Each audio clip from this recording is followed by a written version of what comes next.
So someone asked me if I saw this thing that Kiffin was talking about.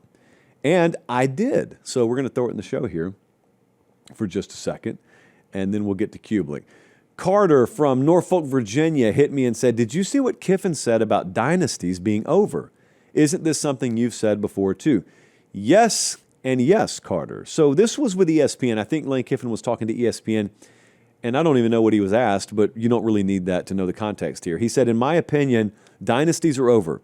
Alabama with Coach Saban and then Kirby at Georgia, where they had those rosters year in, year out, and there'd be a bunch of wins by 30 in the conference, those days are done. When I was at Bama, they'd be like, go watch the outside linebackers. There's 6 of them over there that are first-round picks. That's not going to happen anymore because if they don't play, then they're going to leave. They can't keep them all anymore. Well, that's true. All right, so what does this do? Like, first off, yes, he's right.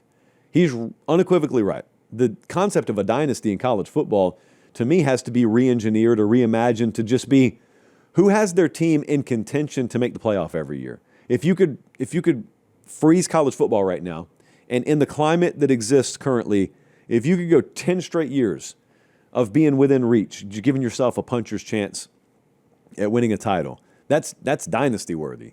But that's not how people define dynasties. They define dynasties by winning championships. And by that metric, I don't know that you're going to do that in college football anymore. Now, I don't know what the future holds. Big changes could happen. But if things are the way they are or they continue to trend further down the road that they've gone down, no. And not a lot of people are complaining about it because it's brought a lot more competitive balance to the sport.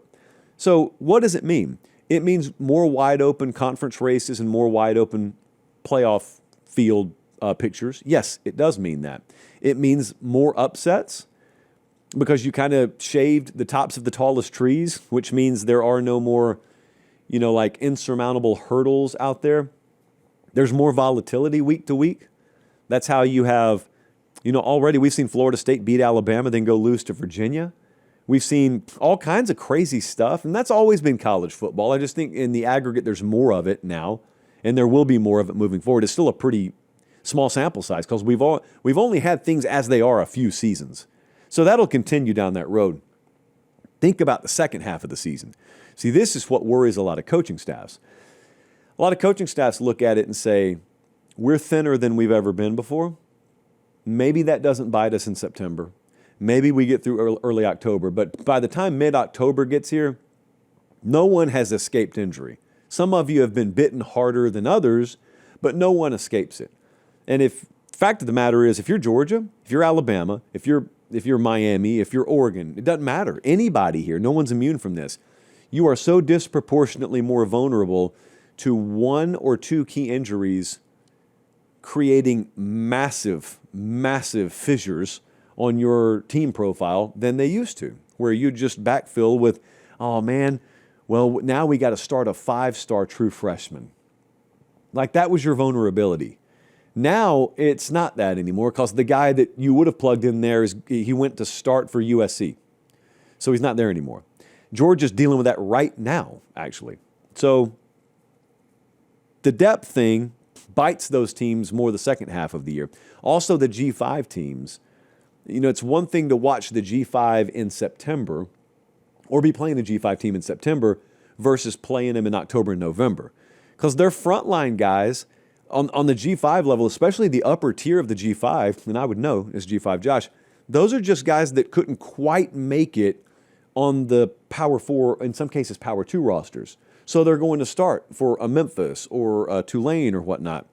So if you're playing those teams in September and you're getting their fastball, there's not that big a separation between their frontline guys and you if you're Missouri or something like that. But if you played them in November, that's one layer of jelly there. Once you scrape past the top layer, that's when the depth really disproportionately bites the G5 teams. So, hey, really quick timeout. We'll get right back to the video. Do me one favor. Make sure you're subscribed. It helps us keep the show free. It helps us keep the lights on. It helps us keep doing college football year-round, and we appreciate it. All right, back to the video. The net result of all this is good to the public. You're looking at the team portal rankings from On3 this past cycle. Texas Tech, LSU, Ole Miss, Oregon. You just had a lot of talent moving around. And the public has looked at it, and what the public has picked up on is, wow, this makes the results a lot more randomized. It makes more teams able to compete. It opens up the playoff picture more. More teams theoretically could win the championship. That's the elusive parity. That's the elusive competitive balance that people had sought out for a long time. And there's no catch there. That really is happening. That really is as it appears. And I don't have a problem with that. I'm not fighting against that. There is one thing I couldn't help but think about last week when I was at the Alabama-Georgia game. It could have just as easily cropped up in my mind this week or the week before, but I was thinking about it last week. I was talking to a couple of people about it last week. I was standing there watching midway through the third quarter, and it's just collision after collision. And occasionally you got an injury timeout, and you're looking at the medical tent over there. Quay Russaw for Alabama walks by in a boot, and immediately your mind starts going, ooh, what's their depth situation there? And then you're looking at a clean white jersey out on the field, and it's a true freshman or it's a redshirt freshman who hadn't played, and they probably weren't planning on playing him. And so that's a first world problem because, Bama's second stringers are still really good. But I was thinking to myself, they're not nearly as good as they used to be, nor are Georgia's, nor are anyone's. And so I thought to myself, the rosters have never been thinner for the big boys than they used to be. They're about to add a 9th conference game in the SEC. They've already done it in the Big Ten. You're also adding at least one marquee out-of-conference game. So you're really going to play at least 10 high-level games every year with thinner rosters. The expectations are going to be really slow to recalibrate because Kiffin went on to say, and I agree with him, there are going to be a lot of pretty good teams that go 8-4, maybe even 7-5, just because of how compacted the nature of the field is. And people are still clinging to this idea that, 10-2, that's kind of your baseline. And maybe we'll go 11-1. But 10-2, 9-3 worst case scenario. That is not the worst case scenario even for high-level teams anymore. And so you got all that and you throw it in a blender, and no one's going to feel sorry for coaches because they're going to make a ton of money.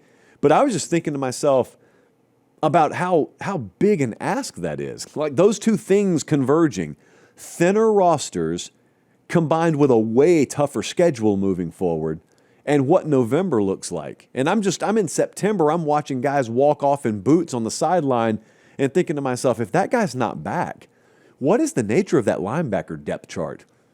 And that's even if no more injuries happen. And so the one thing I was thinking, I don't know that there's an answer to this, but the one thing I was thinking is, all right, we all claim that we want competitive balance. We all claim we want parity. Is there a line? Like, is there a threshold that you go past and seeking out parity leads to diluting the on-field product too much? Because, the bigger critical mass of younger, not as ready players that get put on the field, the lower the caliber of play is. Now, in the NFL, that kills you because the NFL is all about caliber of play. College football is about a whole lot more than just the quality of play on the field. So you could sell me that it doesn't matter. It'll always be relative, and it's about tradition and pageantry and all the stuff that sells about college football, and no one's really going to care if Arkansas's outside linebacker room is really, really fractional to the quality that it used to be. You may be right about that. I was just thinking about it the other day, that's one of the unintended consequences, or maybe an intended consequence, that you don't have to worry about as much as a coach has to worry about. But yeah, he's right. Dynasties? Who in the world's about to win 3 titles in 5 years? Who's about to win 3 titles in 10 years? I have no idea how that happens anymore.